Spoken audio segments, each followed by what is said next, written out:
Kali ini kita akan membahas mengenai jurnal penyesuaian ya. Nah, jurnal penyesuaiannya itu kalau kemarin itu sebelumnya kita membahas jurnal penyesuaian, tapi kita prakteknya kan tanpa dokumen ya. Nah, sekarang kita coba praktek, kita bahas dulu bagaimana kita mengerjakan jurnal penyesuaian tapi dengan dokumen ya. Jadi kalau di akuntansi ya, jurnal penyesuaiannya itu untuk dokumennya itu berupa memo ya. Kalian masih ingat kan dengan memo? Ya, langsung saja ya. Jadi nanti ini ada beberapa dokumen transaksi yaitu memo mengenai jurnal penyesuaian ya. Jadi nanti kalian biar bisa melakukan penjurnalan atau melakukan jurnal penyesuaian baik dengan dokumen transaksi atau tidak ya. Nah, langsung saja. Nah, di sini nanti ada 5 dokumen transaksi berupa memo. Jadi inilah yang nanti akan kita buat jurnal penyesuaian ya. Nah, di sini juga ada neraca saldonya ya. Kemudian nanti kita kerjakannya juga di sini. Ini jurnal penyesuaiannya per 31 Desember 2019. Nah, ini sambil kita review kembali ya, bagaimana cara melakukan jurnal penyesuaian. Nah, langsung saja kita ke dokumen 1, silakan diamati. Nah, di sini nama perusahaannya itu adalah Bengkel Karya Mandiri ya. Nah, perusahaan jasa. Nah, di sini periodenya atau penutupannya itu pada tanggal 31 Desember 2019. Nah, di sini Ani ya. Ini memonya dari Ani bahwa isi memonya ini sewa dibayar di muka untuk 1 tahun dan dibayar 1 Maret 2019.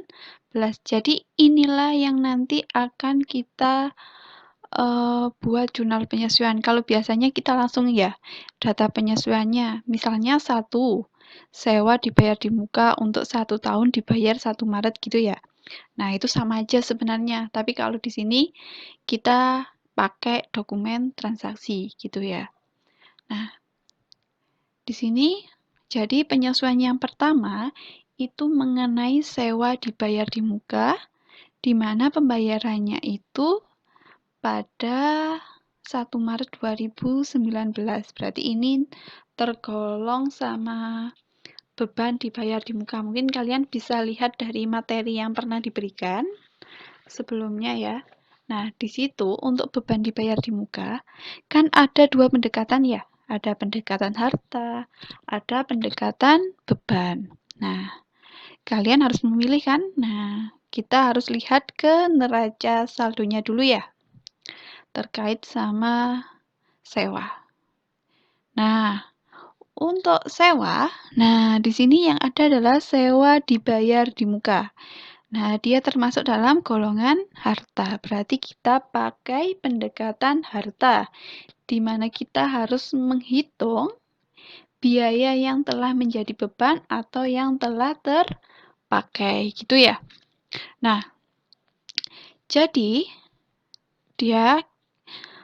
kita membayar sewa untuk 1 tahun sebesar 18 juta. Berarti tadi kalau bayarnya 1 Maret. Nah, berarti kalau menghitung yang terpakai, di sini kasih tanggalnya dulu tanggal 31. Jurnalnya yaitu, nah jadi kalau kita pakai pendekatan harta, kita sudah ngisi tanggal, kemudian jurnal penyesuaiannya, berarti yang sebelah debitnya, kalian bisa lihat dari materi ya. Nah, sebelah debitnya berarti beban sewa. Nah, kemudian untuk sebelah kreditnya yaitu sewa dibayar di muka.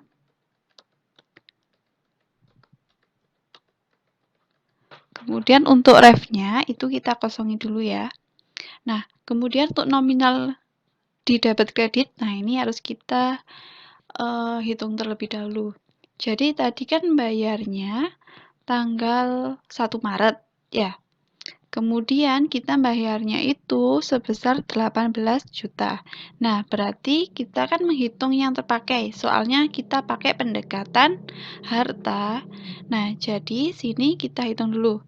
Maret ya sampai Desember itu kan ketemu berapa? 10 bulan ya.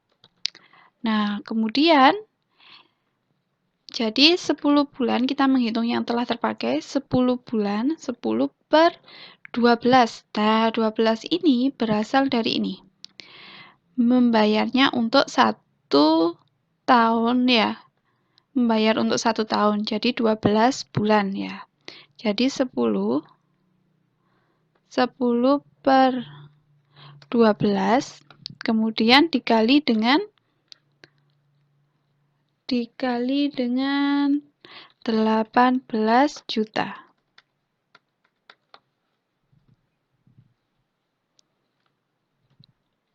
Nah,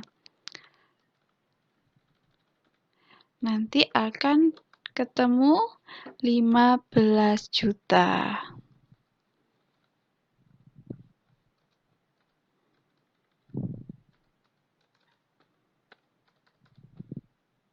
Nah, gitu ya caranya. Jadi di sini nanti sebelah debit dan kreditnya ketemulah bebannya itu, beban sewanya 15 juta.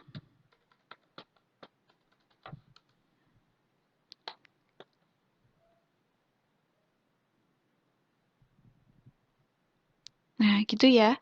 Jadi caranya sama aja. Kalau kemarin atau sebelumnya kita itu belajar jurnal penyesuaiannya langsung ini ya, langsung isi memonya ya. Nah, tapi sekarang kita pakai dokumen, belajar pakai dokumen biar kita bisa kedua-duanya. Nanti kalau ada soal yang ada dokumennya atau enggak, kalian bisa mengerjakan gitu. Ya. Nah, selanjutnya kita lanjut ke dokumen yang kedua. Nah, untuk dokumen yang kedua, di sini ada, kita langsung baca isinya aja ya. Nah, di sini isi memonya itu perlengkapan yang masih ada di gudang itu ada 3 juta. Nah, mungkin kalian bisa lihat lagi di materi, ya. Nah, di perlengkapan, untuk penyesuaian perlengkapan kita juga harus memilih pakai pendekatan harta atau pakai pendekatan beban. Kalian lihat neraca saldonya. Nah, di neraca saldo yang ada adalah perlengkapan. Dan perlengkapan ini adalah golongan harta. Berarti kita pakai pendekatan harta. Nah, berarti kita menghitungnya sejumlah yang terpakai ya. Nah, kita isi dulu aja gini. Tanggalnya, yaitu tanggal akhir periode. Untuk jurnalnya, beban perlengkapan,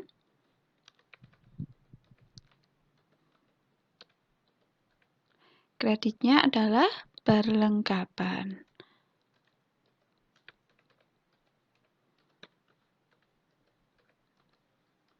Nah, kita menghitungnya kan kalau pakai pendekatan harta yang terpakai. Kita lihat di sini, kita punya perlengkapan di neraca saldo sejumlah 9.800.000. Kemudian dari dokumennya, itu yang masih ada di gudang atau yang tersisa itu adalah 3 juta.